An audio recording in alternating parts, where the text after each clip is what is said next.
start. Okay, so I guess we're going to include some admin stuff in the recording, even though I usually try not to do that. Term test 4 information is up. Term test 5 information.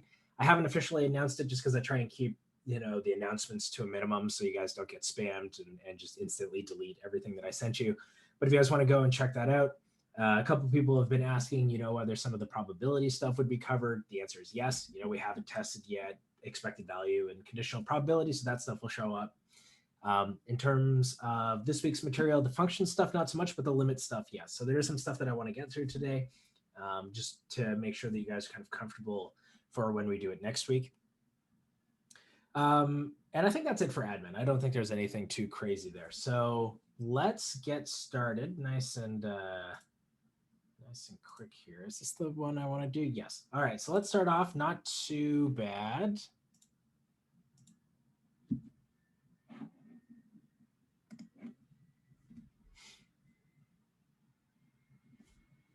You're going to have to do some math here. Now, of course, with questions like these, you can go and you can plug them into, Wolfram Alpha. Don't do that.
Unit? Like, you mean for this class?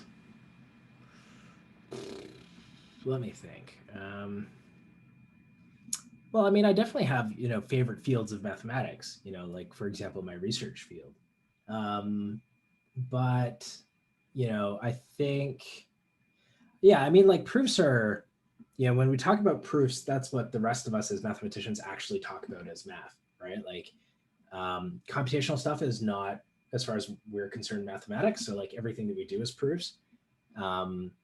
So, for me, I'm a geometer. Like geometry is what I do, but that's, the geometry I think you guys have in your head is like circles and squares and stuff. But like, that's not the geometry I do. I think that stuff's boring. I don't like that at all. So I do a lot of like symplectic geometry, and in particular, infinite dimensional symplectic geometry. So you're looking at like Kähler manifolds and things like this.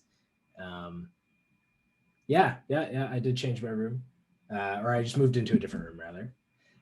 Sarah, no, I don't have TikTok. In terms of this course, which might be a bit more interesting, a favorite unit, I really do like the finance unit. I think that even though the math there is, there's nothing there mathematically that's more than just multiplication and exponentiation, but it's nice because it's really kind of theoretical, or not theoretical, but like there's a lot of concept there and there's lots of cool things you can do there. So actually the finance math portion is pretty cool. And then after that, I don't know, maybe the multivariate calculus portion? Maybe. I do like the counting part too, because it's kind of fun. At least for me, it's fun. I don't know about you guys. Okay, so we're at 75%. So let's do 30 more seconds to finish it off. There's two answers that seem to be kind of in a dead tie here.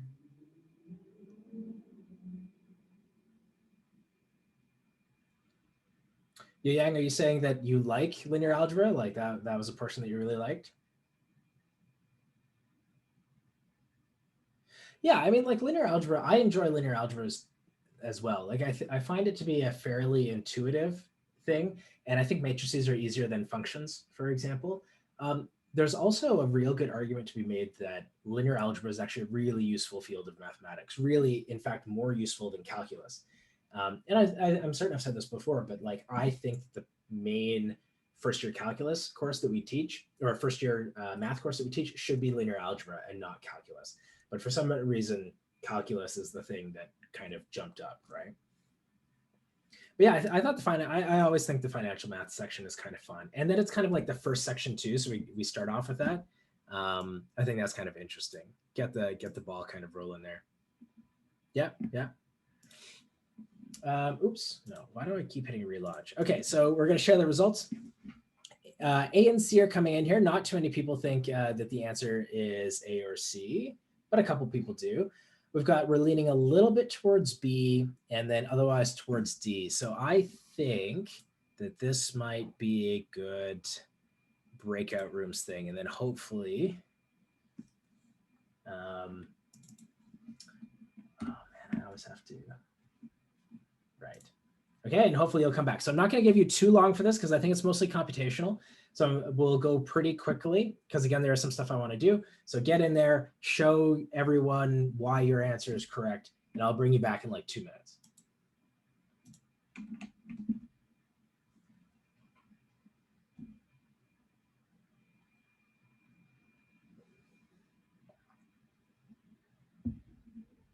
Oh, damn it. It did the unassigned thing again. Yeah, I know.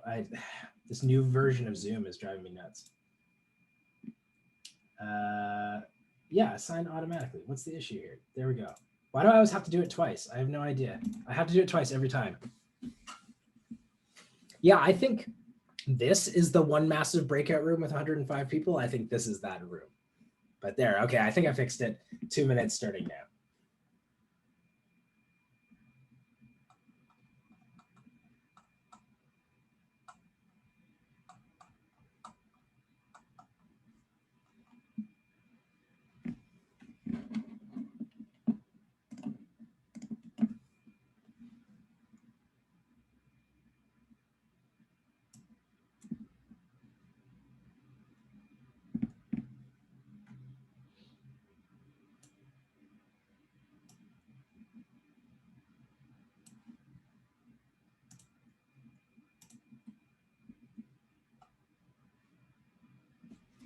Ooh, you know what? Maybe I'll graph this so people can see it there too.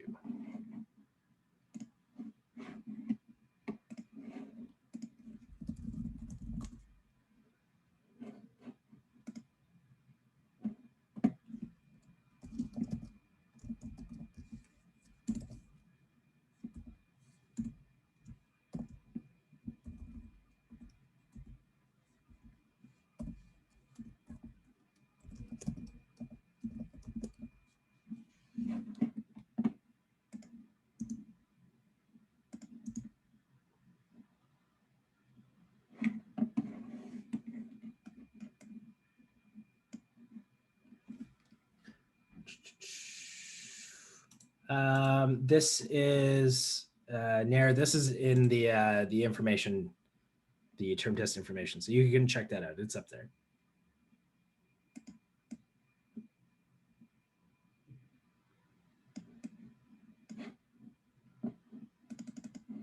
Oops, zoomed in too far.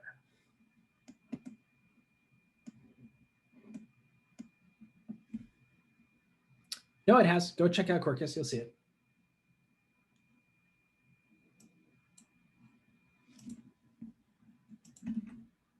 All right, I'm gonna start bringing everyone back.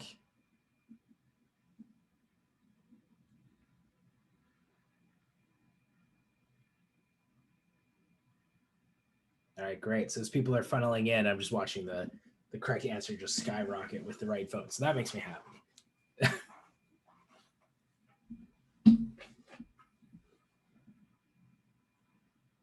Okay, so this one shouldn't need to take too long as the last couple of people wrangle in. There's only a couple of people. Some people just love to stay in the breakout room, even when they're by themselves. I don't understand that, but I guess they just want the peace and quiet. That's right. Okay, so we're at 75%. Let's do 30 seconds or so. Yeah, brainstorm with themselves though. So 30 more seconds, we'll tie this up. Okay, I think everyone's back now.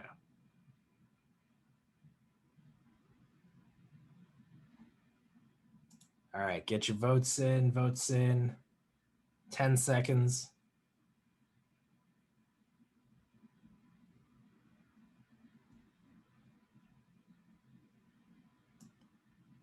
Oh, no, it's not 100%. It's pretty close. We're doing pretty well here. So we've got 83% on B. B is the correct answer. But okay, a couple people are still in the do not exists, does not exist camp. Yes, that is very true. Thank you, In Young. So let's take this up. Let's see why this is the case. All right, so it's a matter of computation. You have to be careful, okay? If you plug stuff in and you get something like 0/0, that doesn't tell you anything, okay? Now, if you get a number like 1/0 or a finite number divided by 0, you can say that doesn't exist. That's totally okay.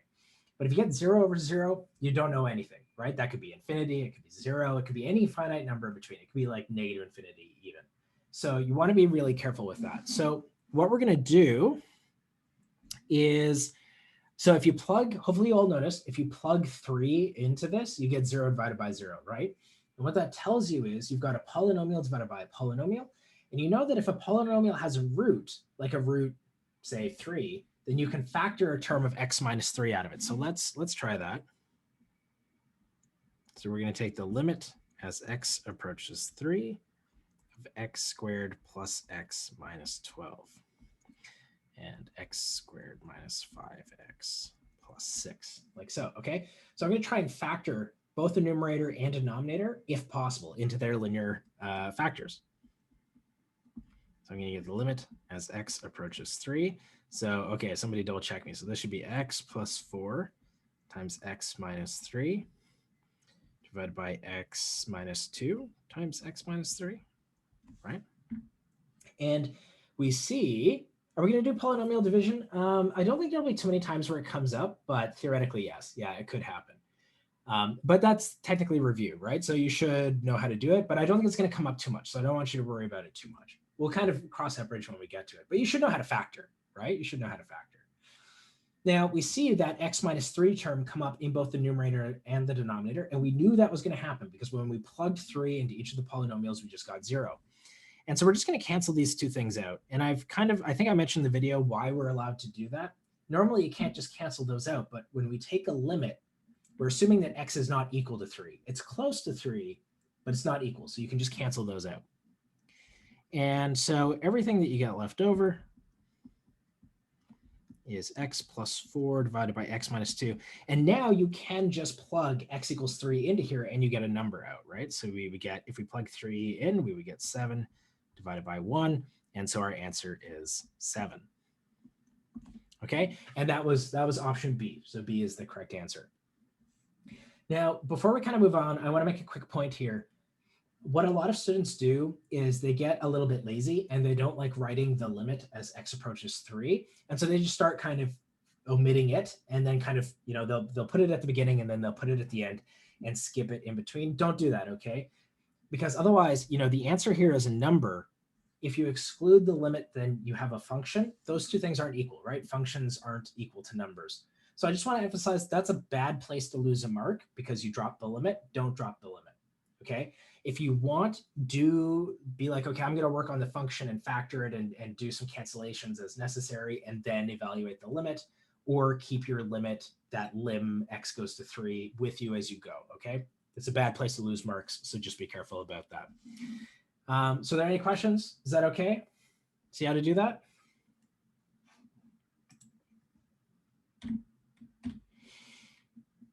All right, let's do something a little bit different, but still very similar. That's the next thing that I want to do. If you get something like 1/0, do we need to do the one-sided limits? No. So if you get, that's a great question. If you get 1/0, the limit doesn't exist. Okay. And, you know, for those of you who have done a little bit of calc before, you know that you can talk about limits as you go to infinity. In this class, we're not going to talk about vertical asymptotes at all. So I'm not interested in whether things go to infinity, negative infinity, both, neither, whatever the case may be. We're simply going to say the limit doesn't exist in that case. So if you plug in and you get a number, a non-zero number divided by 0, you can just say the limit doesn't exist. That's still no. So like a removable discontinuity is I think what you're probably talking about, but that won't happen. By definition of a removable continuity, the limit exists. It's just that the function doesn't exist at a point. So you can't get 1/0 in the case of a removable discontinuity. It won't happen. Well, let's try and come up an example of what you think something like that would be, and we can talk about it. But for the limit to exist, but the limit to also return you 1/0 is not possible, right? Like I'm saying, when you evaluate into the limit, this should happen. Yeah, sure, we'll bring it up.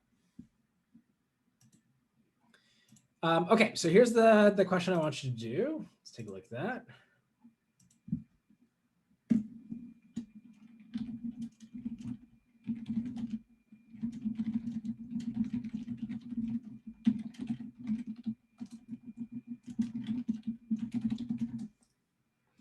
Okay.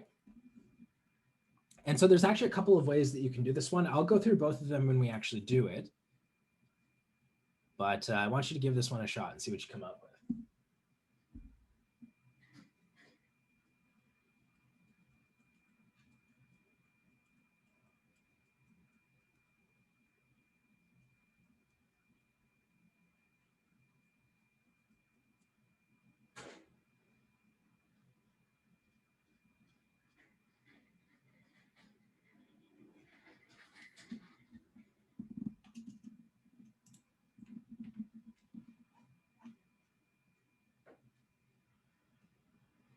Ted, what's up?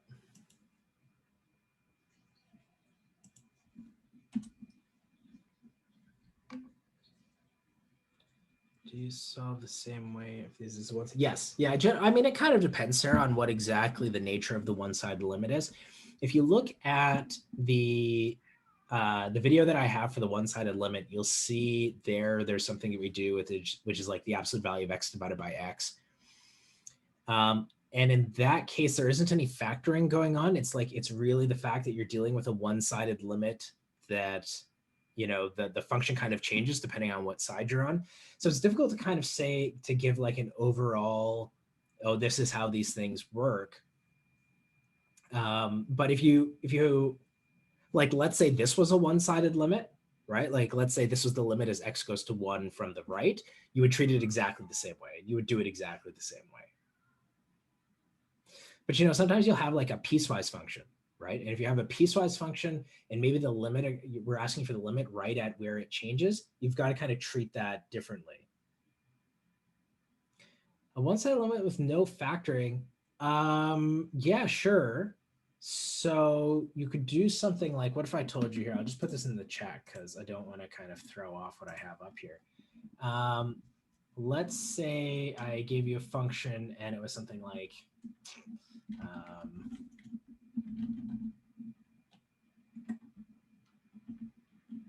okay, let me think. I'm trying to make an example which works out.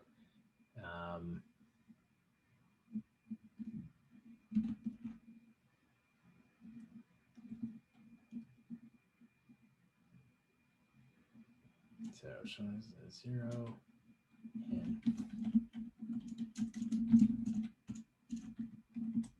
right. So in the chat, you know, I could have given you a function like this, and I could say, what's the limit as x approaches 2, for example, right?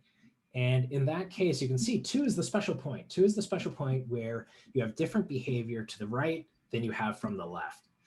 And so you want to evaluate that limit by computing the two one-sided limits, but neither of the one-sided limits actually requires you to do any factoring because they both exist at 2, right? Like, in fact, you can just plug the number in. So in this case, actually, the limit doesn't exist, right? Like the question doesn't work out. If you take the limit from the right, you would use x squared minus 4. You just plug 2 into that and you would get a 0. From the left. When you take the limit from the right, you would just plug 2 in, you would get e to the 2 minus 1. Oh, that's a different number. That's not 0. And so in this case, the two one-side limits don't exist. So the limit doesn't exist overall. But I could have asked you either of the one-sided limits in this case, right? I could have said, what's the limit from the right? And it would be up to you to identify, oh, I'm supposed to use the e to the x minus 1 function here, and then, plug the number in there. So that's the sort of thing that could happen where it's just not, obvious factoring. Okay, so we're at 80%. Let's do another 30 seconds or so. We'll wrap that one up.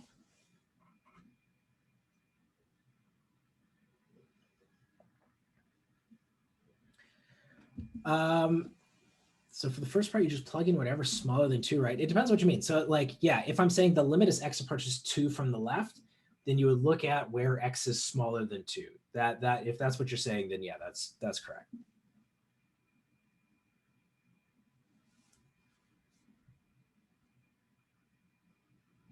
All right. So I'm going to end it here. So share these results. Okay, so a lot of people said C, but also we're split kind of on D and A. I think this would be another okay breakout rooms time. So go, again, it's only a computation, so I'm only going to give you a couple of minutes, and go and convince your neighbors what the right answer is.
Nara, I don't know what your obsession is with my arms.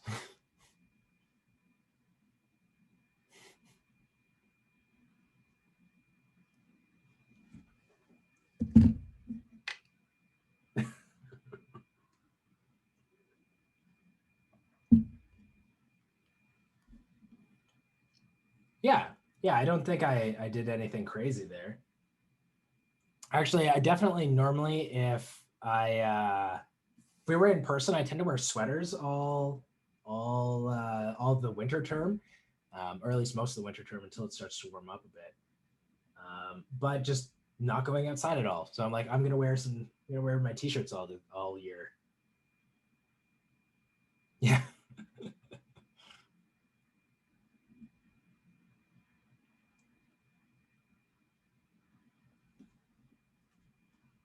All right, I'm gonna start pulling people back. No, not at all. Actually, when winter starts, I almost go pure cardio. Like I'm on the rink every day.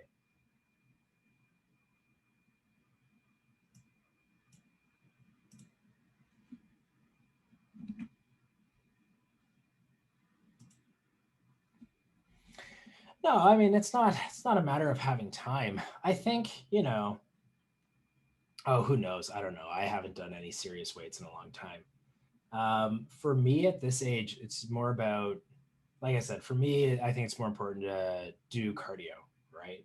Getting old, trying to keep my health up.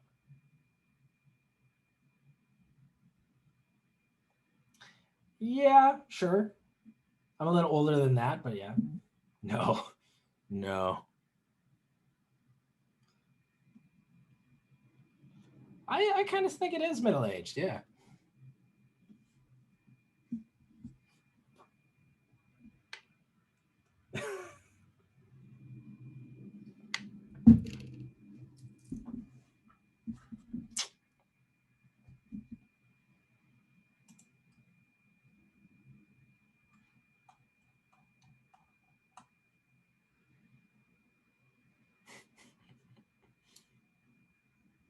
All right. We're at 80% so far. So let's do like 20 seconds. We'll wrap it up.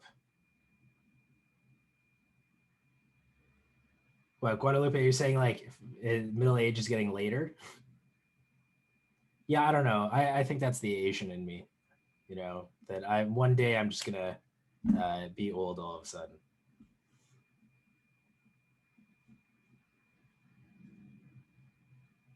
Yeah, my mother was still being carded when she was like 50. It was crazy. She'd go to like her store and they'd make her show her ID. Okay. So overwhelmingly, we got kind of 90% here on C. C is absolutely the correct number. So good job, guys. Let's pull up and talk about why that's true. What do I want here? Yes. All right. So same sort of story. Now there's actually two ways of doing this one, and let's talk about both of the ways of doing it. So in this case, we want to evaluate the limit as x approaches 1, x minus 1 divided by root x minus 1. Okay. So hopefully a couple of you guys were just like, okay, I see a square root in there and I'm going to multiply by the conjugate. So that's totally an okay thing to do. And so let's try it like that. That's actually not what I would do, but I suspect many of you went there first. And that's totally okay. This is a great way of doing it. So this is going to be a limit as x approaches 1. In the numerator, well, nothing really we can do, but in the denominator, we'll have something that we can do. Okay, and so here I'm really taking advantage of the fact that this is a difference. This is like the opposite of a difference of squares, right? Like when you factor a difference of squares, a squared minus b squared, you get a minus b and a plus b. And so the whole point of doing multiplying by the conjugate is we can take advantage of that and we get just x minus 1 in the denominator. And again, that's what we wanted because that x minus 1 term is what's screwing us up, right? When I plug x equals 1 into here, those terms are giving me the 0 over 0. So these things are just going to cancel out. And I'm going to get the limit as x approaches 1 of just the square root of x plus 1. And now, yeah, we can just plug 1 into this. I get the square root of 1 plus 1, and that's equal to 2. Okay, so when you do the conjugate, should something cancel out? Yeah, something cancels out. That, like, I was very quick about the cross multiplication, but let me kind of maybe do that a little bit slower. So when we do root x minus 1 times root x plus 1, that's going to be, you know, root x squared plus root x minus root x minus 1. And so we get these two things cancel. And I'm thinking maybe that's the cancellation you're thinking of. And then so we would get x minus 1 like that. Okay. When did you so is that the cancellation you guys were talking about? No, I meant numerator and denominator. I mean, like, so we've done two questions so far, Chief Ag. Well, the x minus 1's canceled, but when you multiply by the conjugate, you won't necessarily have any cancellation like that. Like, there's no reason to expect that to happen. Yeah. Okay, yeah. So my method would be the following, which is actually, I think, faster, but maybe requires you to be a little bit more clever, which is to say, look, x minus 1 is a difference of squares. I know that you guys probably don't normally think of it like that, but this is a difference of squares. Like if I gave you x squared minus 1, you'd all be like, oh yeah, I can factor that. x minus 1 times x plus 1. Well, instead of thinking of it as x squared, let's think of x as being the square root of x squared, right? And you know what? Even though I wouldn't do this, maybe let me write it like that so you can see what I mean by a difference of squares. Okay, so do you see what I'm talking about? So I've written x as the square root of x all squared. And so now the numerator looks like something squared minus something squared. Maybe let me even put the squared there in the 1 so you can see it. And now I'm going to factor the numerator. So if I were doing this, I would actually skip that second line, and I would just go straight here.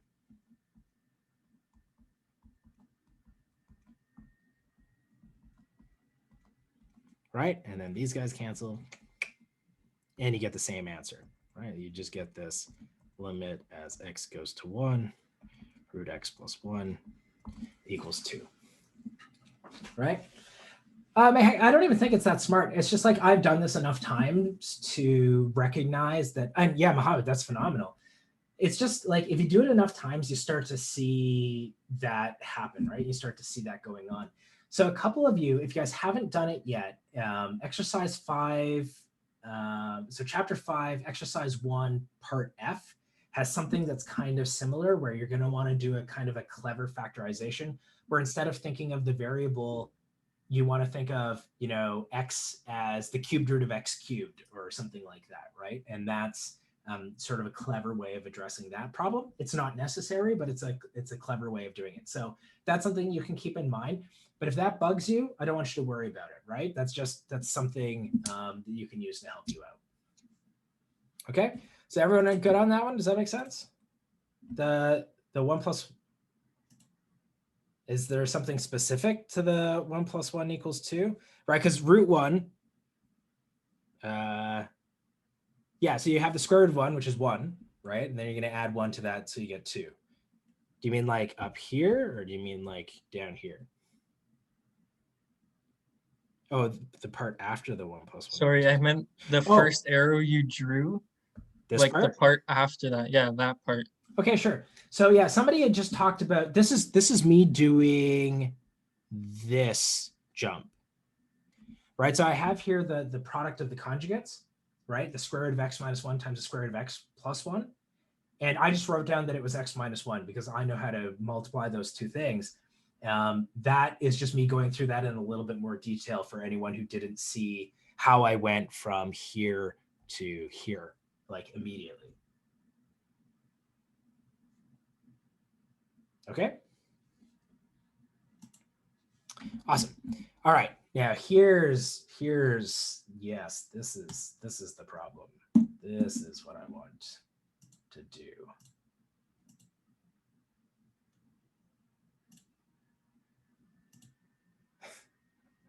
You never like it. Sarah, you can somehow detect the malice in my voice and just know that it's coming. Oops, sorry. What did I do?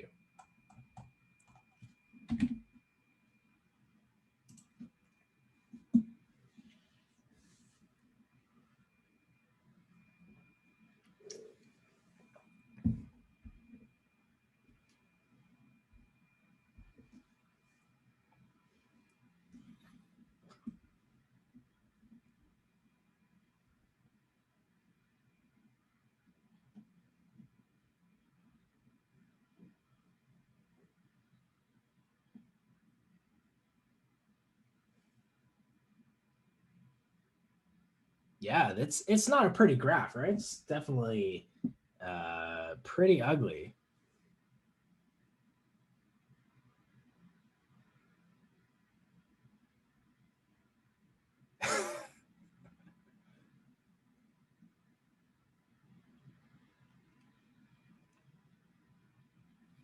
Daniel, can you clarify a bit more, like what part of the function is bugging you? Like, is it that 3 plus the absolute value of x minus 3 portion?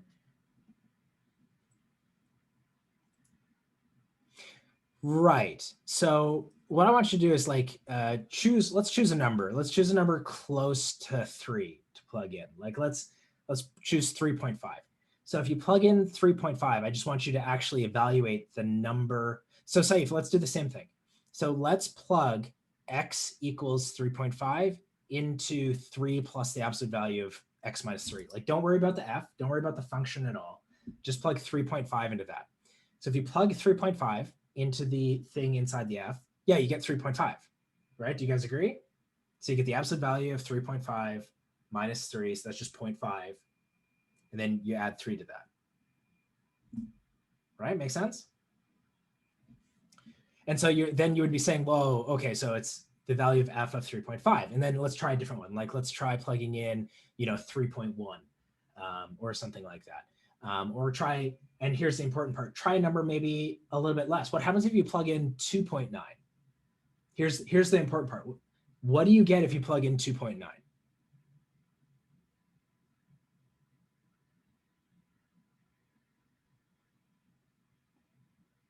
Right? And say if I can't tell if maybe you were answering me, or yeah, you get 3.1. So what does that tell you?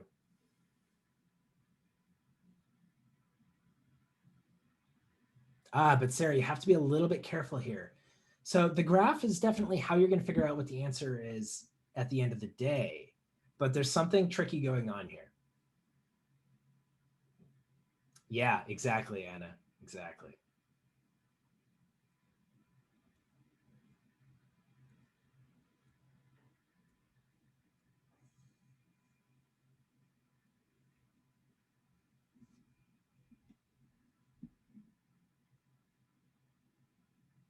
Well, I mean, you ultimately have to use the graph, right? Like, I don't know, like you don't know enough about the function to be able to evaluate it without using the graph. So the graph is totally okay.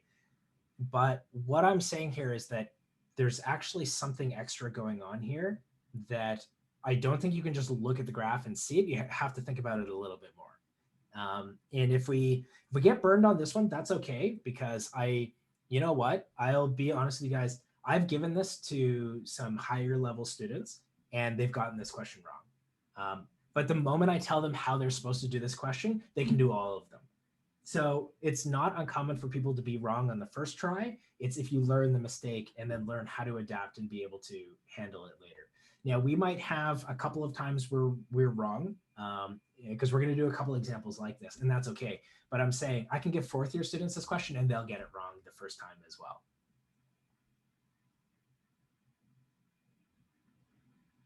The limit from the right has to equal the limit from the left for the limit to exist. Yes, right? So for the two-sided limit to exist, both the one-sided limits have to exist and they have to agree. They have to be the same number.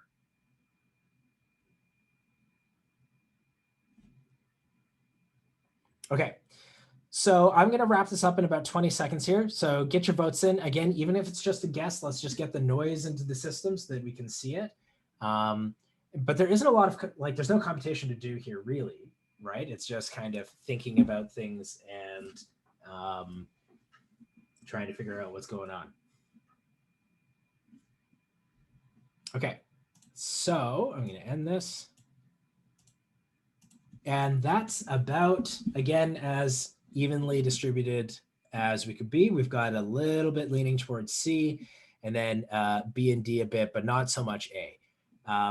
All right, so this is going to be, let's do some breakout rooms. Let's see where this goes. Again, it's not going to be too long because once you give the argument to your colleagues, you should be able to go pretty quick.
I am half Japanese and half miscellaneous white. nobody knows what the white half is.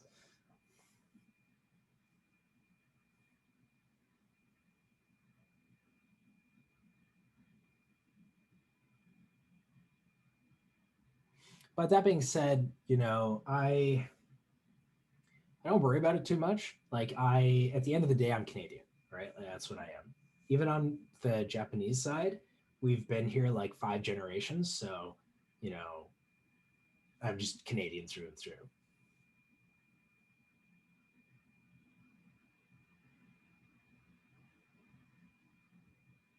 Mm-hmm, mm-hmm.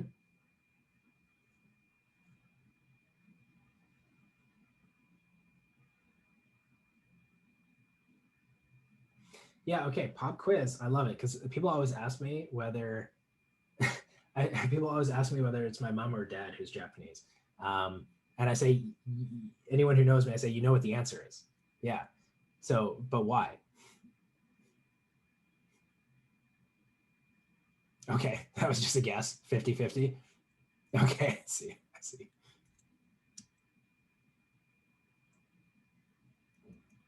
There's a big clue.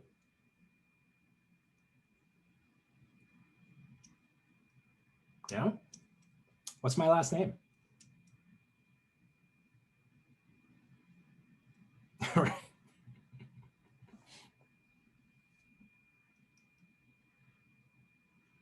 Yeah. So probably, right? Probably it's my mom who's the Japanese one, right? See, we're detectives. It's funny. I love it because the moment you just say like, "What's my last name?" everyone gets it, right? It's like one of those. It's a puzzle that just somebody has to give you the right nudge in the right direction, and you get it immediately.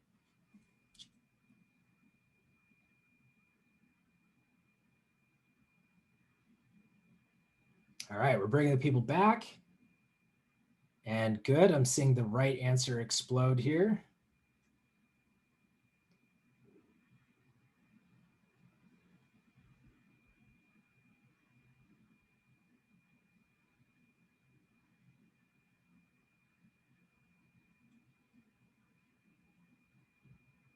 All right. So almost everyone's back, I think. Just waiting on a couple more people. And most people have voted too. So let's just get the last of our votes in. Who's still hanging out? Jude does not want to come back. Neither does Dave. There we go. They're all back. Okay. So again, for those of you who just popped back in, because you really didn't want to leave your room, I'm just going to give you like 10 seconds or so here to get your vote in so that we can take it up.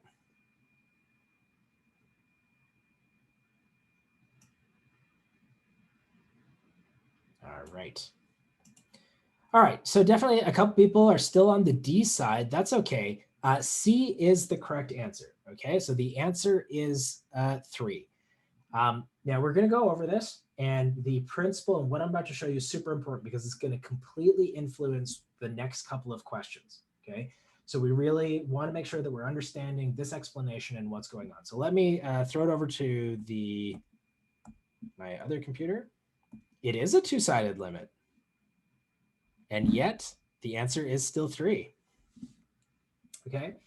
So the reason for this, and I think a lot of you are bothered by it because, so here, hopefully you guys can see the blue. I know the blue doesn't show up super well on the green, but hopefully you can see it. But Olis, the limit, let me show you in a second. Yeah, I know. So if you just look at this graph, and if I were to say, what is the limit of f as x approaches 3, the answer would be it does not exist, right? And absolutely, it's because the limit from the left is 1, the limit from the right is 3, and those are not equal. However, no, it's not. It's actually very much not continuous there. But let me show you what's going on. Okay, so if we plug in, let's just try a couple of numbers. Okay, so if we choose some numbers that are bigger than 3, okay, we could try something like I mentioned.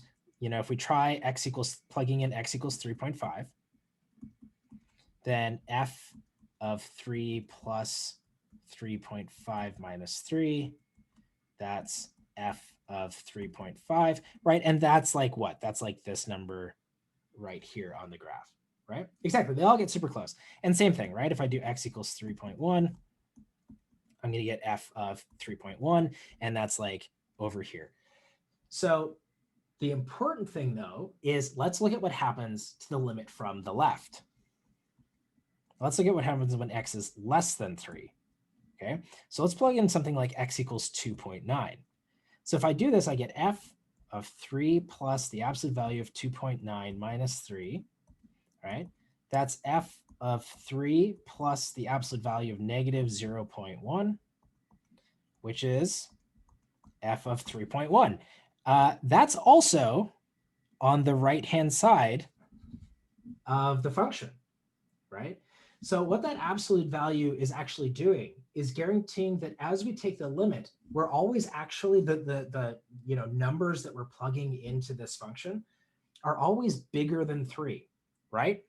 The important thing here is that 3 plus the absolute value of x minus 3 is always bigger than or equal to 3.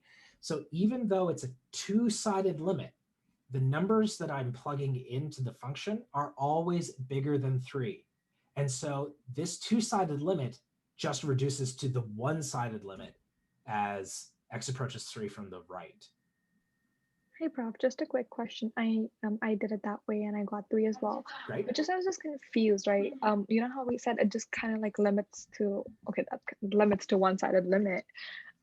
So do we just say like the other, I know the other side limit exists, but what do we call this type of thing? Like, because it's not like it does not exist. It exists, but like, what do we call it? So are you saying like in the case where we don't have the absolute value? Yeah, like in that case, what would we do? And in the does not exist case, this would be called a jump discontinuity. Okay, that's what I was coming at, but I was just kind of confused. Yeah, so that's Okay, actually great. next week's material. So there's a video called Failures of Discontinuity. And so this sort of thing, this one right here, that's called a removable discontinuity. This one is called a jump discontinuity. And then there's something called an essential discontinuity as well. Yeah, okay, great. So that's next week. Yeah, next week. Okay, cool. Well, thank you. No problem. Yeah, so exactly. It's never equal to 3, Sarah, right? That's an important point. Yeah, next week's stuff's not on the test. Don't worry, Sharon J. So, but the important point here is that because of that absolute value, the numbers that we're plugging into the function are always bigger than 3, right? Do you understand? So that even in the limit from the left, by the time it passes through that 3 plus the absolute value of x minus 3, it's still a number bigger than 3. And so this two-sided limit is really just becomes a one-sided limit. Okay. Oh, sure. Oh, Sarah. Yeah, that's a valid point. If x is always bigger than 3, then I can put strictly bigger here. You're right. That's absolutely fair. Of course, if you're strictly bigger than 3, then you're also bigger than or equal to 3, right? But I think that's what you're saying. You're absolutely right. We can put a strictly bigger than there if you want.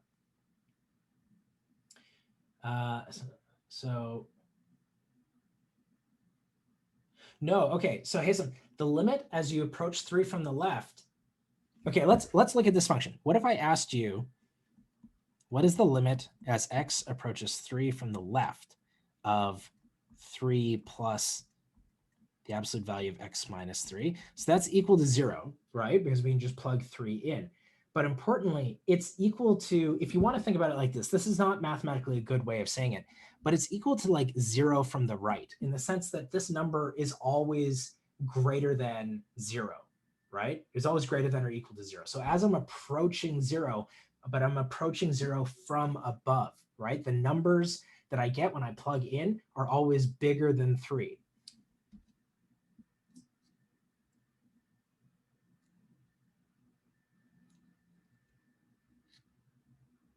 I'm just trying to read the chat here. Give me a sec. Can I zoom out a bit? Sure. Okay. So yeah, Jude, hopefully Sarah's answer makes sense, but right, like no matter what number you plug in to the 3 plus, like, let me kind of emphasize that too, but Sarah, you're absolutely right. Whatever number you plug into 3 plus the absolute value of x minus 3, that's always bigger than 3, right? So ultimately, we're only looking at what happens to f when we approach 3 from numbers that are bigger than 3. Right? Does that make sense? And so that's why, even though it's a two-sided limit, it after we kind of sort out what happens to the 3 plus the absolute value of x minus 3, it becomes like a one-sided limit. It behaves like a one-sided limit. Okay, so let's try out another one. Okay, we're going to do something similar. These are important questions, so I want you guys to have some practice with this, but let's do another one. And we'll see if that helps our understanding.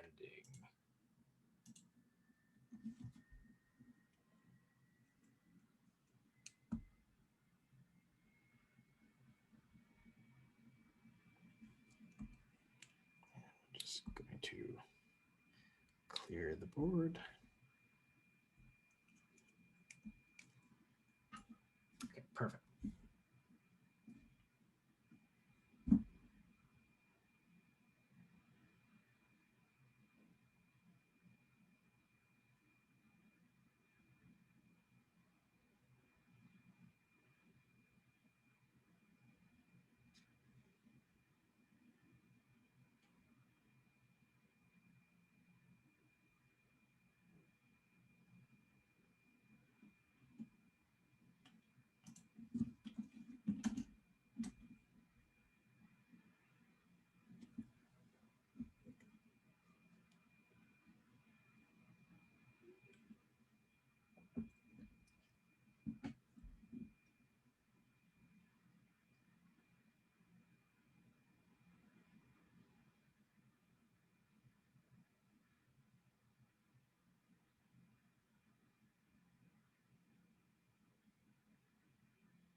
No one's saying anything. I was just answering a couple of things in the chat, and because you can all hear my laptop, I just muted myself so you wouldn't have to hear that. I don't know. Maybe you guys like the white noise in the background or something, but anyway, we're at 75%. Let's do 30 more seconds to get this in. Okay. Does that mean you're a little bit paranoid that like something has gone wrong? Right. I see. I see. Yeah, that's weird.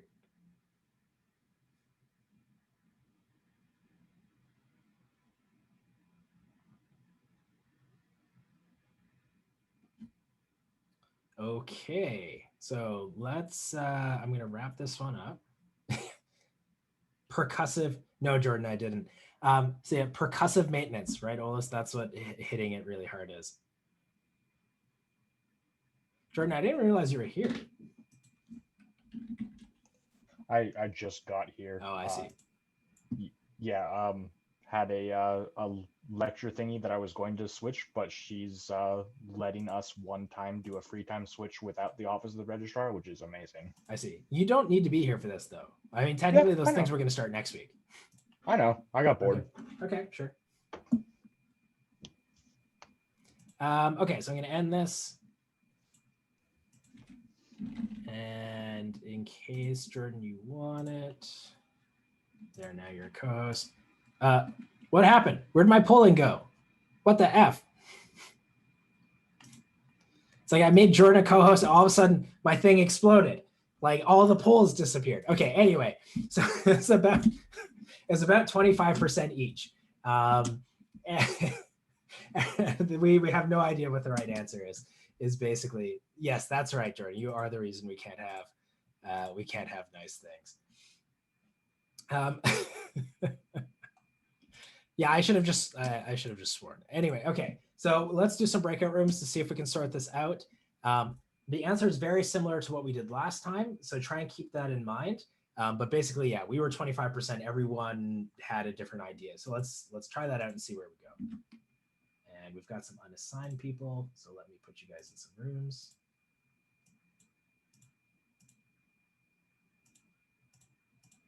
Okay, Zoom, stop being a jerk.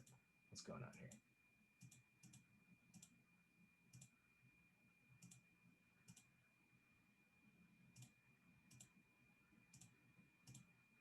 There we go. Yeah, Chief, you should be now. I just assigned you, I think.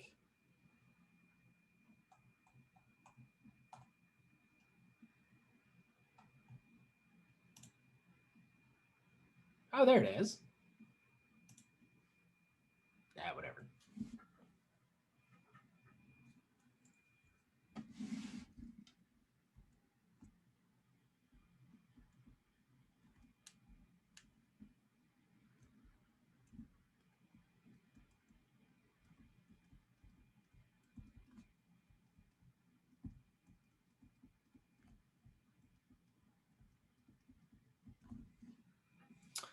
Yeah, I've got one cat. If you listen carefully, you can hear him screaming in the background. Not right now, but he definitely was earlier while I was in lecture. He was just meow. Annoying little jerk. I'm probably going to have my dog make an appearance at some point. Good, good. Yes, that is something about pet times. I don't know. The cat, though, does not like this room. Or he doesn't like this room while I'm in it. I don't know.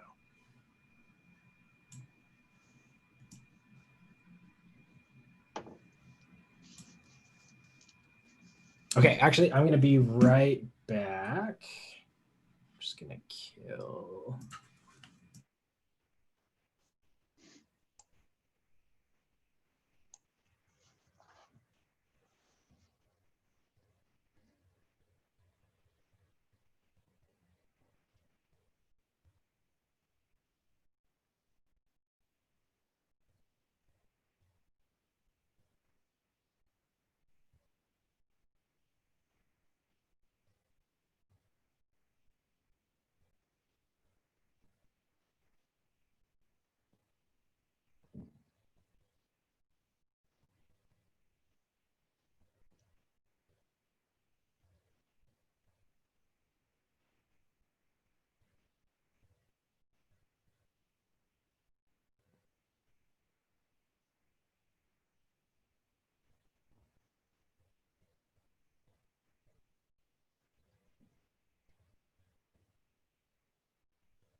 Start that video again. All right, and I'm back.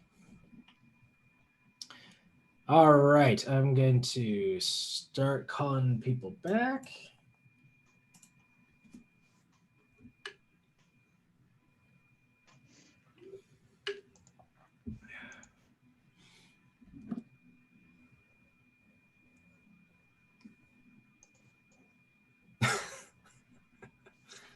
Why does it suck?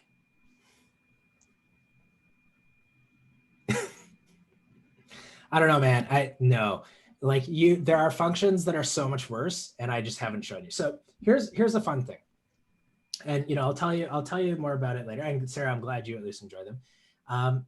So most functions you just can't write them down, right? Like they're so badly behaved and so nasty that when we think of functions, you guys think about like exponentials and logarithms and polynomials and rational functions and all the ways you can combine them.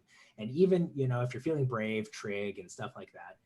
But most functions you can't write down. Like they're so ugly, so nasty, so misbehaved that you simply cannot write them down. Jacob, I mean, normally we stop a little bit earlier. I'm going to say that like once we've taken up this question, you're totally fine to leave. I'm going to do a couple more like this because I think this is a really important lesson and I do want to spend a little bit more time on it. But of course, having seen a couple of these already, if you feel comfortable with them, you're totally free to leave. We're not going to kind of, I think, hit the high points of anything else. We're just going to do a couple more of these, okay? No, so okay. We should have talked about continuous first before I can like tell you guys about really nasty functions. But actually, you know what? Let me find the Weierstrass M function.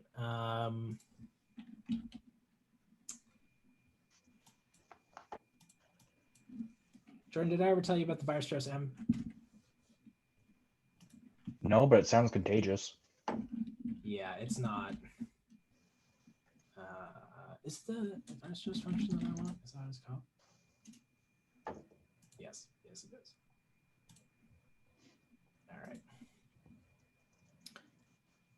All right. So, okay, enough people have voted. Though I'll give you 10 seconds in case you were waiting, and I'll show you guys the Weierstrass M function in a second. But okay, I'm gonna stop that and share the results. Okay, so not much has changed, and even though the majority of you have said C is not correct. So let's take this up and let's see what's going on. Well, this is also not D, and it's also not A. Yeah, the answer's the answer is B. Okay, so a lot of people really seem to be upset by this. So let's take this up.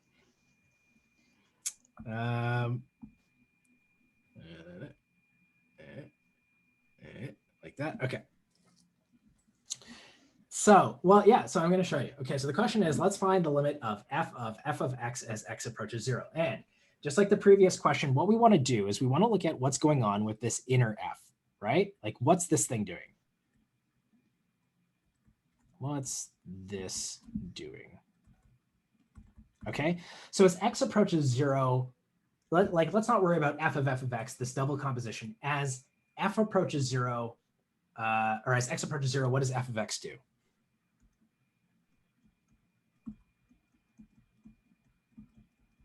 Equals, right? And exactly, it's hanging out near -2. And Shifeng likes it, it's -2. But because we're going to plug this into another limit, what we need to do is determine, is it going to -2 in a special way, right? So let's look at, and Ian, you're exactly right, but let's look at the values of the function when it approaches -2. Are they on both sides of -2? Are some of them bigger than -2? Are some of them less than -2? Are they always bigger than, or are they always less than? Like right, as x approaches 0 here, and we've got these values of f coming in, what can we say about how f of x is approaching -2? Yeah, it's approaching -2 from above, right? Like like literally that's what from above means, right? It's approaching -2 from above. So what this means is that when I do this double composition, when I do f of x, so the limit as x approaches 0 of f of x is going to be the limit as x approaches 2 from the right of just f of x. And now if you look at the graph, if you approach -2, I should put that -2. So if you approach -2 from the right, what do you get? Doesn't the positives mean right? Right or not above for us are the same thing. Some people say right and some people say above, but Sarah, they mean the same thing. So from the right is you're thinking of the x the x-axis is going from left to right, but if you were to think about it as going kind of up and down, it would be from above, right? It's the same thing. Okay. So if it was below and above, then it would be does not exist. Exactly. So you know what, Olis, let me kind of like maybe let me draw the case where it doesn't exist. So let's say the function, I'm going to draw this in yellow. Let's say the function looked like this. Okay. And you were then approaching, I asked you what was the limit as x approached 0. So because you get this like long straight line, in this case, the inner f of x is approaching -2 both from above and from below. And then when I evaluate, when I did the next limit, then it would not exist because on the one side I would have gone to 0 and on the other side I would have gone to +2, right? Does that make sense? So exactly what you're saying, if it was approaching -2 both from above and below, it wouldn't exist. But in this case, because it's only approaching from above, that's the same thing as approaching from the right.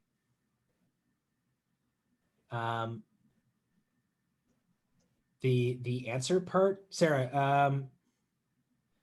So like not this special case. You mean the actual answer that we were doing from before? Yeah. Okay. So if you look at the function near 0, okay, it's approaching -2, but notice that the values of the function are always bigger than -2, right? You're getting things like -1.9, -1.8, so on and so forth. And that's from both sides. So when I plug that and when I carry that through and do the next limit, right, the inside thing is approaching -2, but it's approaching it from the right, right? It's approaching from values that are always a little bit bigger than -2. And so that correspondingly, I'm going to kind of draw that in green, right, is doing that. So maybe let me put the arrows in.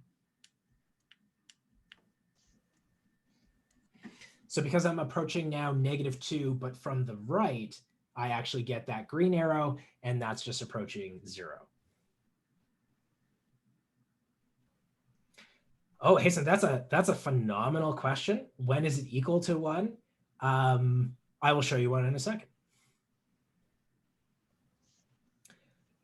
How can you put -2 to the right to x to the negative right? So basically it's like this. So like, let's call, if you guys want some, maybe a little bit more formality, maybe let me change this around a little bit. So what I'm going to do, I just want to keep the graph. Okay, so I'm going to erase a little bit. Remember, this is all recorded, right? So we can always go back and we can look at it.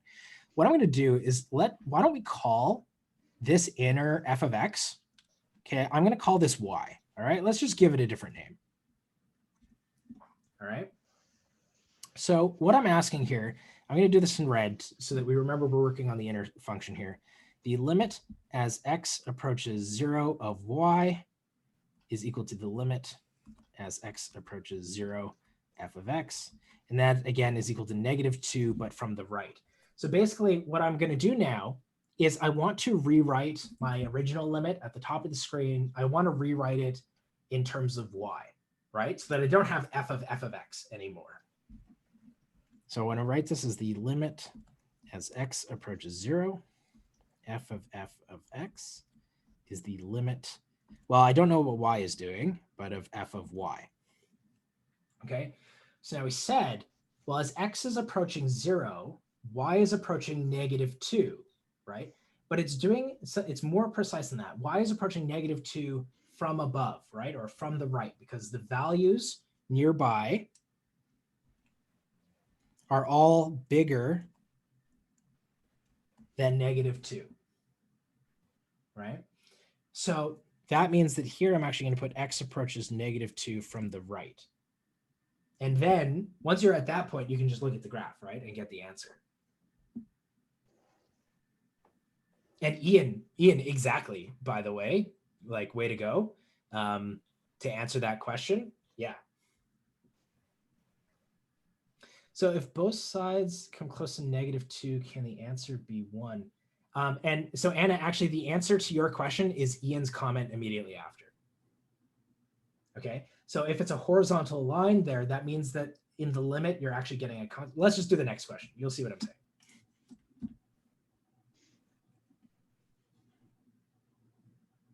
So, but okay, so that's going to answer Anna's. So I want to make sure that everyone's okay on this one before I move on. Daniel, I'll try and do it tonight if I remember. Okay, so just go do your thing. Restart your laptop if you got it, and I'll try and get it up. Yeah, Jacob, we'll do one in a second about the horizontal line thing, and I'll show you what I mean. Okay. And again, for those of you who feel comfortable in this, you don't have to hang out. Normally, this is the time when we would end, and I would allow you to go and do the readings for the next week. If you want to do that, by all means, you don't have to hang out. Okay, but let's do another one of these.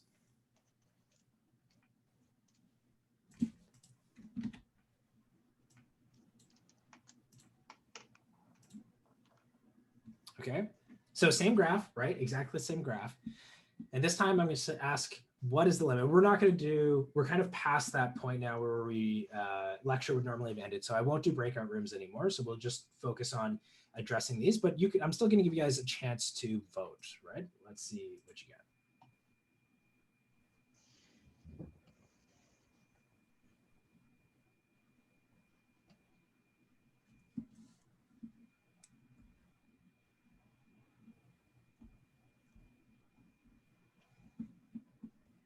Just gotta erase all this.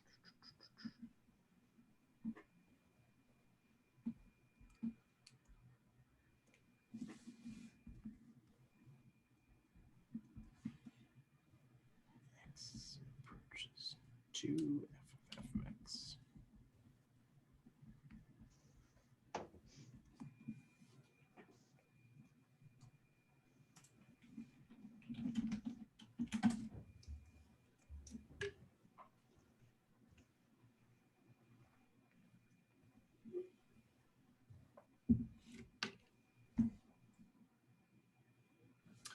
Did I not? No, the poll's up. Hisam, I don't know.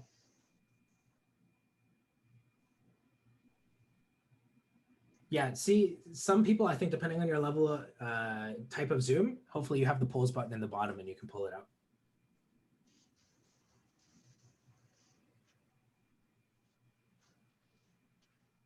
Maybe yes, maybe no.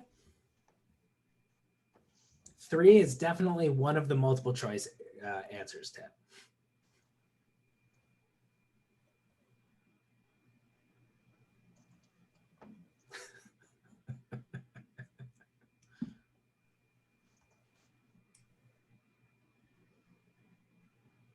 But you know what? Again, the point is to get it wrong now, right?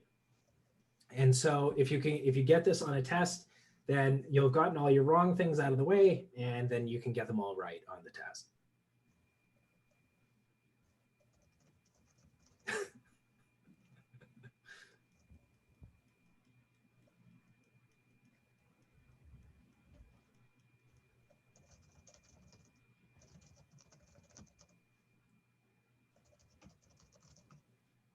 What marks? What marks are you losing?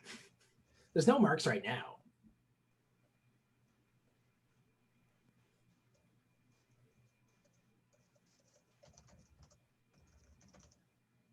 No, okay, again, you know what? I think a lot of people seem to forget. Everyone, keep in mind, the most substantial learning. Well, okay, I can't help your stubbornness, but the best way of learning is often by making mistakes, right? It's because through your mistakes, it's where you learn the most. And so you want to be able to make mistakes. It's a critical and important part of learning. But when stakes are involved, like on a grade, when you're being graded on a test, obviously you don't want to be wrong in those cases. So it's important that if you're going to get a question wrong, that you get it wrong when it doesn't matter, right? And because that's the best time to learn, this is what we want from you guys, right? Like we want you guys to, I mean, if you get all the questions right, great, phenomenal. But at the same time, if you get them wrong, who cares? If you get them wrong, you're going to learn something, and that's cool, and that's awesome, and that's what we want, right? And that's the whole thing about this method, is that because we're doing a lot more questions in class with me being able to go through the examples and not just writing up answers, right? But giving you a chance to make your mistakes first, and then I show you how to fix those mistakes. That's where your guys' learning is going to come from, right? You make the mistakes, I show you how to correct the mistakes, and that's where your learning happens. And so making mistakes here is totally okay, and it's great, right? That's what we want. For the last question, is it correct to solve the limit x approaches when x to 2, 0, Chief, I'm not certain what you're asking. So yeah, x to 0, f negative. Yeah, Chief, I'm not certain what you're asking there. Yeah, I hate people who, you know, I've seen a couple of people who teach with this method who actually mark the polls, not even just participation, but mark the polls. And I'm just like, what are you guys doing? Like, that's not the point, right? Like, students should, this is the time when you want students to feel like it's okay to be wrong and to do things honestly. And so people who do that, to me, it just says like, you don't know what you're doing, right? Like you don't understand what learning is and what the point of learning is. So that drives me insane. Let's see you.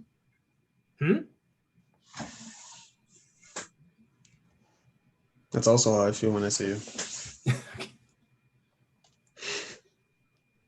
Don't get Tyler started on the economics department. Yeah, I don't have the greatest opinion of the. No, you know what? We're recording. I have the greatest opinion of the econ department.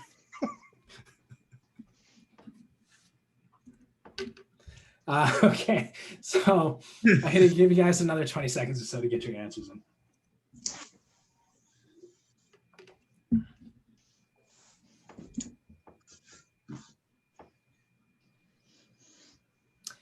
Yeah, guys, don't forget, don't go telling on me, okay? Because the econ department can always be like, yeah, we're not gonna require this course anymore, and then it'll disappear. Yeah, good luck in upper year economics courses. Yeah. Okay, so here's what we got. Lots of A's, and then B and C are pretty close. And Get it? Is. Sorry? Get it? Is. No, I don't get it. Oh shit, I'm unmuted. Yeah, you are very unmuted.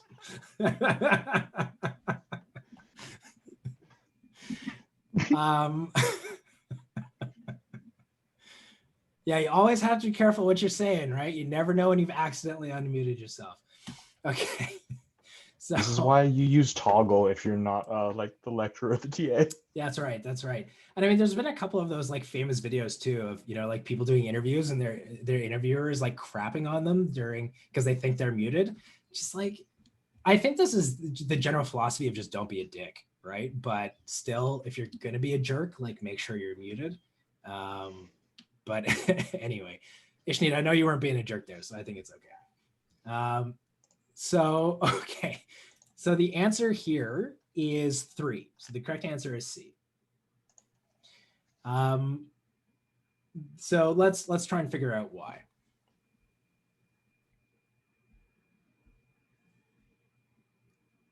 Yeah, why is it C? That's a great question. Okay, that's all right. Okay, so we're taking the limit as we approach 2, right? So we're looking at this point right here. And now the important thing to realize is here we have just this horizontal line, which means the values of, it's okay, right? Like, well, this is an important point. So let's, if you got it wrong, that's fine, who cares? Let's learn what the lesson is. So along these lines, look at the lines that as I'm approaching 2, what is F doing? Well, notice F is just constantly 1, right? So on this line, as I'm approaching, so as X approaches 2, F of X, it's not approaching the number 1, it is the number 1, right? Does that make sense? It isn't getting close to 1. It is exactly the number 1, right? So what this means is, like, think about it. If you have a bunch of these numbers, so let's say I compute F of 2.5, right? So that's this point, maybe like right here, right? So I'm going to compute F of 2.5. Well, what's F of 2.5? It's just 1. Right? And what if I compute F of, you know, like 2.1? Well, that's just F of 1. And what if I go on the other side? F of 1.9. That's just F of 1. Right? So it's not, this is the important point with the horizontal line, it's not approaching 1, it's actually just constantly equal to the number 1.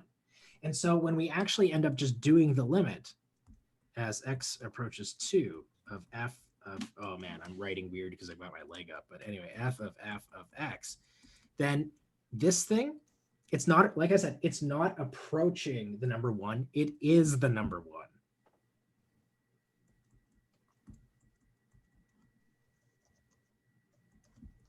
Or whatever. I mean, it doesn't matter what I put here.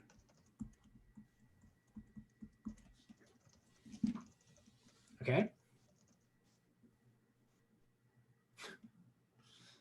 All right. Prof. Yeah. Sorry. Shazib, I see you. I'll get to you in a sec. Yeah, so what I don't understand is that so this one is similar to last question, right? Mhm. So what I don't understand is that you see, we already know f of x equal to 1. Mhm. So shouldn't the original question shouldn't be limit x approaches to f of 1. Say that again. So the limit is x approaches to, Yes, so because f of x equal to 1, right? Yeah. So that's what we have from the ground. but it's not So- always equal to 1, right? It's just 1 as I'm approaching 2.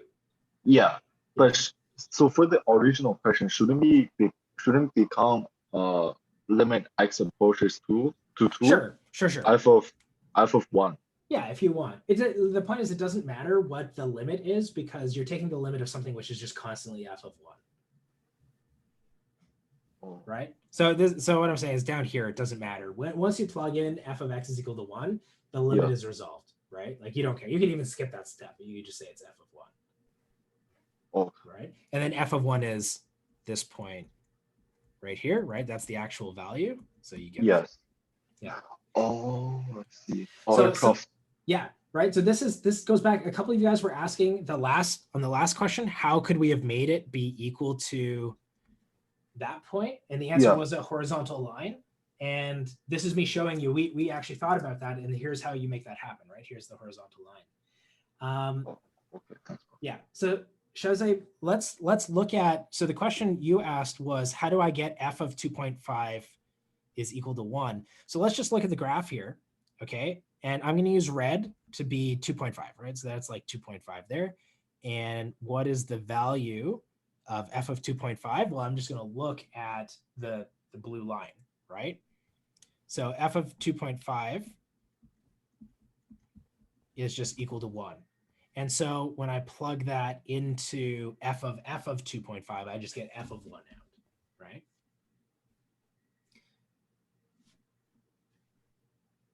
Okay, perfect, cool. And then lots of people confused about how I'm crossing my legs. And I'm just like, right? I don't think this is crazy. There's nothing weird there. So Kevin, f of 1 is 3. If you look at, so what is the actual value of f? So there's a hole here, right? There's a hole here. And then f of 1 is actually this point up there, right? And so that point is actually 3. And 10, yep, we'll do another one. Yeah, it doesn't approach from the left or the right. Well, it is 1, right? It's not approaching 1, it is 1. Yeah, exactly. Okay, does that make sense? By the way, guys, I think, so we'll do another one, right? Because I think you guys are kind of like getting into this and we're kind of throwing it out, throwing out different examples to you there. But, Maha, I feel like, is there not, you know what, maybe there isn't an example of this in the notes. I thought I had one. Was this the one I used on last year's assignment? I don't know. I'm gonna have to check. But I'll try and throw out another one. Maybe let me just write a little note to myself to try and make another one of these for you guys. Yeah, I don't think there's one like this in the notes at all. Okay, I thought I had made one and kind of put it in there.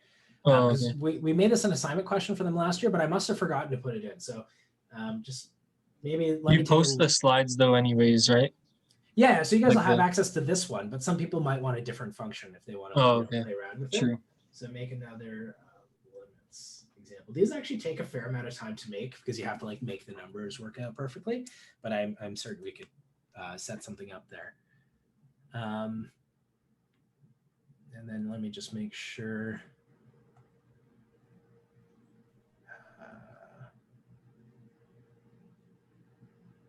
Okay. Where are we? So Haysam, you pointed to something Yuman asked. Oh, okay. What about questions where f of x approaches the number from both sides? Yeah, we could totally do something like that. If there's anything here where the numbers work out, I don't think this function works out nicely anywhere, but let me see if there is one. Yeah, you could do something like, for this graph, and like I said, we've got another one lined up. Like, let's say I asked you what the limit of f of x as x approached, 0.5. And let's pretend that this is 0.5 here. It's obviously a little bit to the right, but let's pretend that that's 0.5. And you could do that as an example of something where once you plug that into the limit, you'll actually get another two-sided limit. And so you can play around with that if you want. Yeah, that's actually a great question, Fayez. So how would you explain it? So yeah, if I were to actually do this question, so what I would have said is, in as x approaches 2, f of x is exactly 1. So, and then I would have just written what I had above.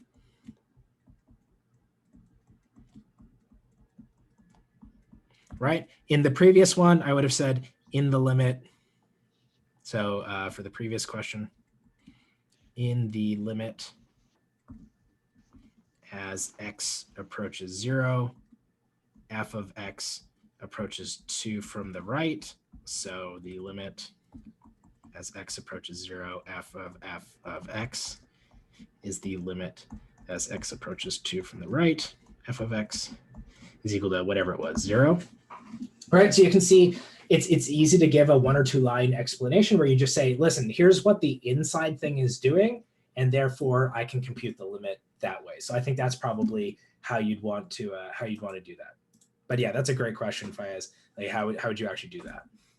Okay, yeah, Jacob, that's phenomenal. If that actually, maybe I should have started with that. But yeah, so that's actually how you would set that up.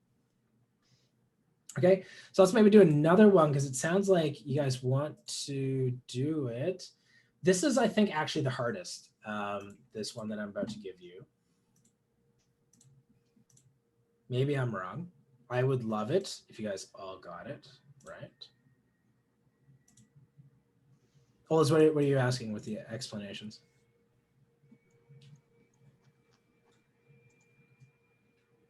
And Selena, what are you asking, Selena? Why does what not equal 1?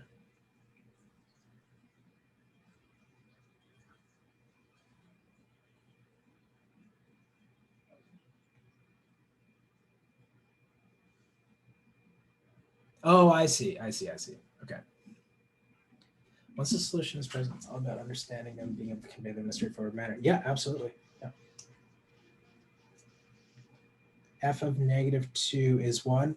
Right, but Selena, in the previous question, we weren't constantly equal to -2. We were approaching -2, but we were approaching -2 from the right.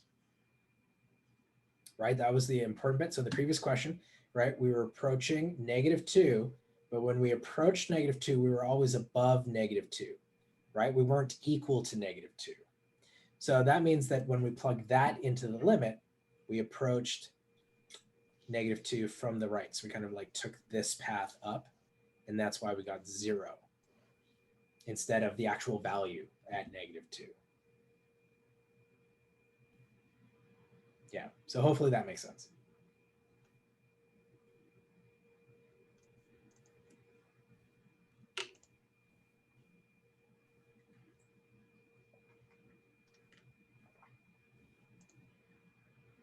Right. So what does that mean? And don't say it out loud though. Don't put it in the chat, ASMR. I don't want you to ruin it for other people.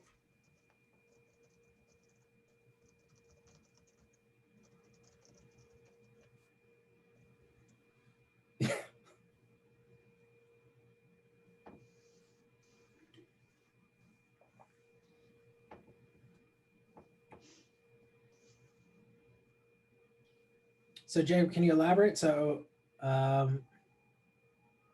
yeah, so how you figured out when the function is just f of x.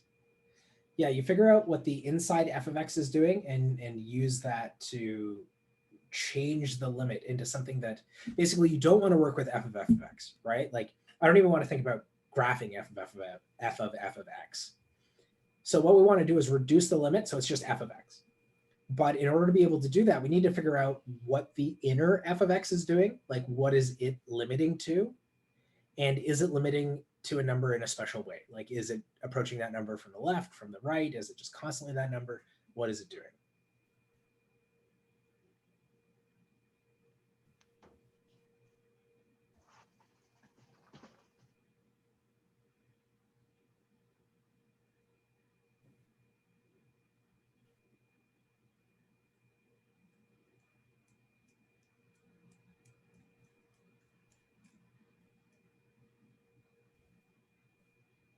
It actually be nice to okay, good. It'd be nice to compute f of x. I should just do that.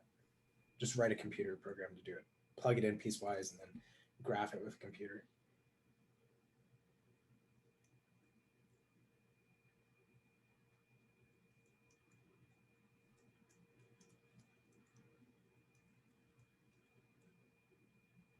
Okay, so 60% of you have voted.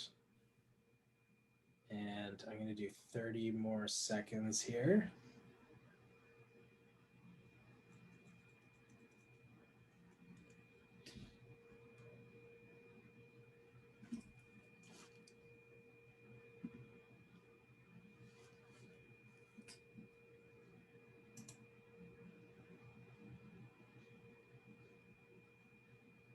Oh yeah, let me erase the stuff that I had above.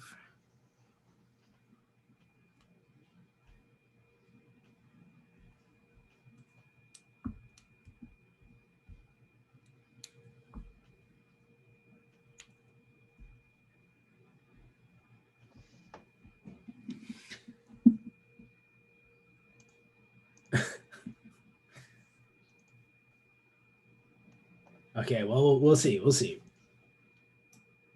All right, share the results here.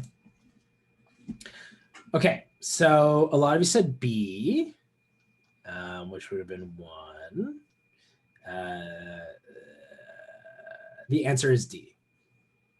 So D is, yeah. So the answer is does not exist. Okay. So let's see why this is the case. Oh, Kayla, I hope that didn't ruin your perfect record. So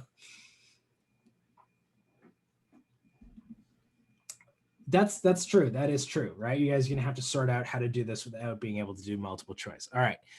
So here, as kind of correctly pointed, so you have to remember, so the answer is D, does not exist. So the thing you guys have to remember, so first of all, horizontal lines are special, right? Oh, I have to actually share my screen, don't I? I don't think I shared it.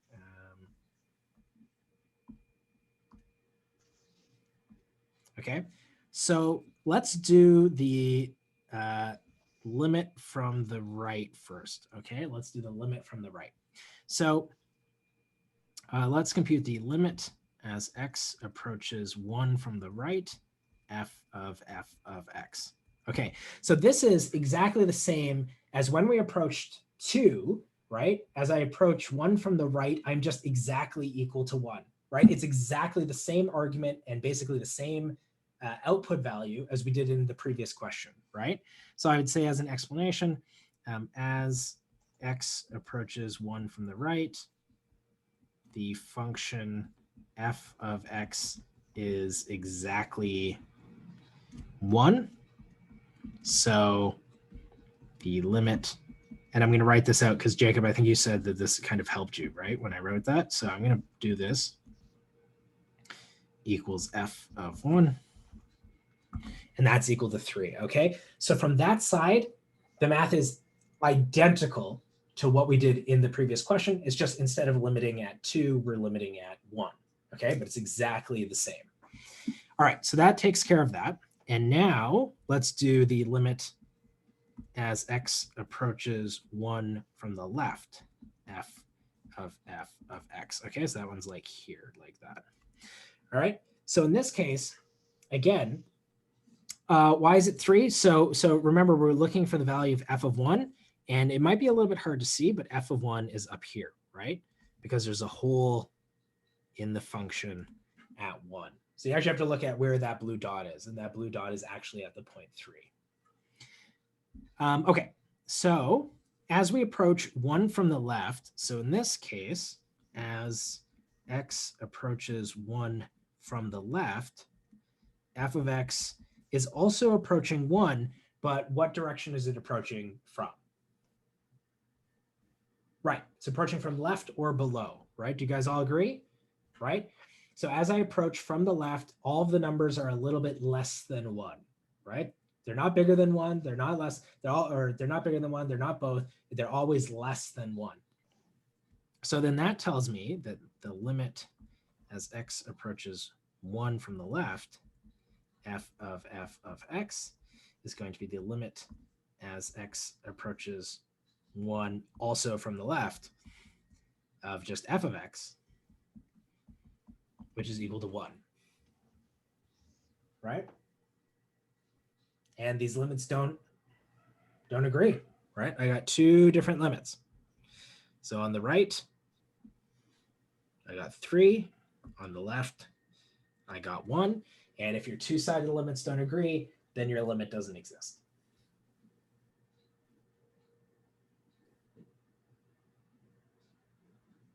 Okay.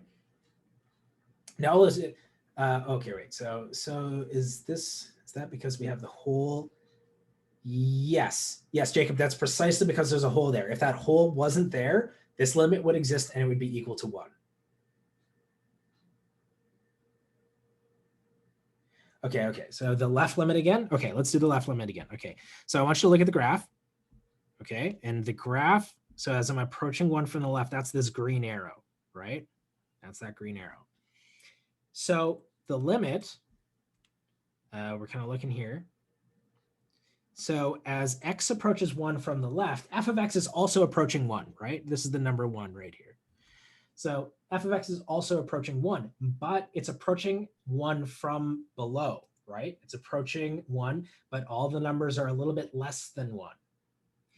So when I plug that back into my limit and get rid of the inner f of x, I replace the limit as x approaches 1 from the left with the limit as x approaches 1 from the left, which is just, again, that same green arrow, right? This is actually kind of like a nice fixed point in that, f of, as I'm approaching 1, I get the number 1 back out. And so I get 1. Okay? Is that all right? And I think most of you were just asking me to repeat that. What would be f of 3? F of 3, so yeah, maybe it's a little bit hard to see here, but f of 3, that's actually filled in there, and then there's a hole up here. So f of 3 in this case would be 1. Oh, the limit as x approaches 3? So the limit as x approaches 3 just doesn't exist of f of x.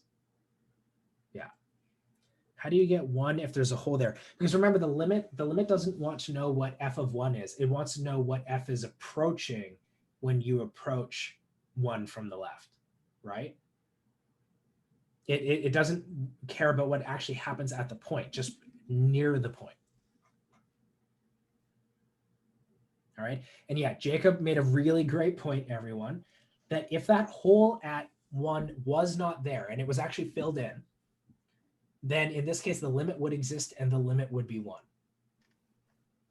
Okay. So that's a great kind of thing, again, to try and convince yourself of that really the bad thing happened here because there was that hole and the function took on a different point there.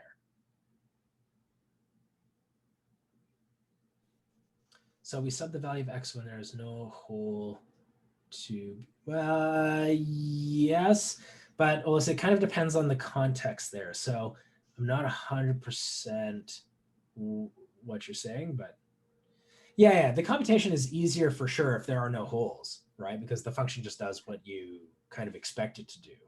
Yeah.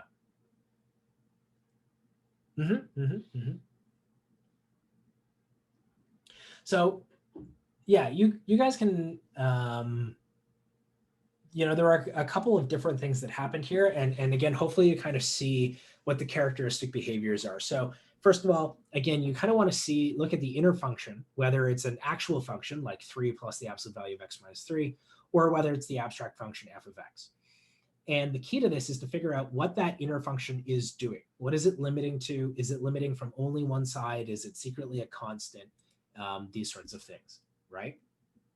And then once you know that, that allows you to remove it almost from the limit and rewrite it in terms of a new limit that is just f of x instead of f of x. All right. So hopefully that helps. Is there a way of solving it without subbing numbers? Yes, in the sense that like what you do, so when you have f of 3 plus the absolute value of x minus 3 like this. So actually here's how I even see this, okay? So I can visualize this. Let's say, okay, I'm approaching 3 and this thing's always greater than or equal to 0, right? So I know this has something to do with this line here. So let's kind of focus in on this.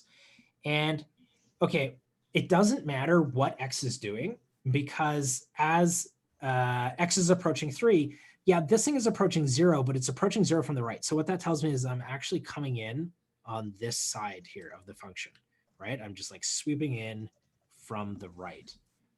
So in that case, you don't actually have to like worry about plugging in numbers. You can just see, look, 3 plus the absolute value of x plus 3, that number is always bigger than 3. Right? As x is approaching 3, but it's not equal to 3, that number is always strictly bigger than 3. So that means that I'm always looking at points which are strictly to the right of 3. So hopefully that helps. Sorry. Oh man, Camilla, your question is just disappearing from me. No, so Camilla, just consider in the assignment, what's the probability that you got the guess correct? Not that you guess team A and team A wins. Just listen, when you're looking at team A versus team B, and there are no draws. Okay, there are no draws in Calvin Ball. You're looking at team A versus team B. You guess one of them at random, and then there's a 50% chance that you got that right. Okay, so hopefully that helps. Okay, wait. Are there still TA office hours? Yes, that will come up next week once we've sorted that out. I should have TA office hours on Friday, and so I'll update that. So check it out either on the weekend or early next week, and you'll know when the TA office hours. Also, for those of you showing up to tutorials, like everyone got moved around. So your TAs probably won't be the same. So just kind of keep that in mind. Oh yeah, Jordan, you answered that. Thank you.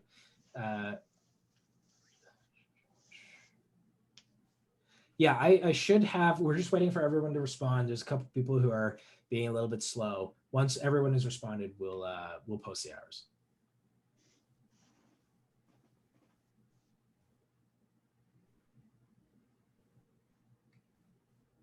Okay, yeah, we can look at 1F. Rahab, we're done. You're totally free to leave. This is just kind of like, again, we're into extra office hours at this point where you can ask me questions about stuff. Looks like a couple people want me to do 1F. Just give